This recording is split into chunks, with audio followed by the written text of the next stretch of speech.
અમારી ચેનલને સબસ્ક્રાઇબ કરો, લાઈક કરો અને શેર કરો. જોતા રહો પડે પણ ના ન્યૂઝ, ધરોહર મંથન ન્યૂઝ, ભાવનગર. ઘરોફોડ ચોરીના મુદ્દામાલ સાથે એક ઈસમને ઝડપી પાડતી Bhavnagar local crime branch. Police મહાનિરીક્ષક શ્રી ગૌતમ પરમાર સાહેબ, ભાવનગર રેન્જ, ભાવનગર તથા પોલીસ અધિક્ષક શ્રી નિતેશ પાંડે સાહેબે ભાવનગર લોકલ ક્રાઇમ બ્રાન્ચના પોલીસ ઇન્સ્ટ શ્રી AR વાળા તથા અધિકારીશ્રીઓને ભાવનગર શહેર ગ્રામ્ય વિસ્તારમાંથી વણશોધાયેલ મિલકત સંબંધી ગુનાહો શોધી કાઢવા માટે સખત સૂચના આપેલ.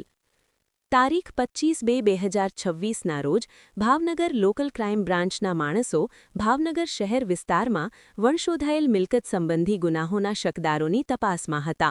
તે દરમિયાન બાતમી મળેલ કે ભાવનગર કુંભારવાડા, મોતીડાવ, રામાપીરના મંદિર સામે VIP રોડ ઉપર બોરતળાવ પોલીસ સ્ટેશનનો હિસ્ટ્રી શીટર તથા અગાઉ ચોરીમાં પકડાયેલ ઇસમ ઇકબાલ ઉર્ફે ચિન્ની રહે કુંભારવાડા, ભાવનગરવાળો કાળા કલરની બેગમાં શંકાસ્પદ દાગીના તથા રોકડા રૂપિયા સાથે ઊભો છે.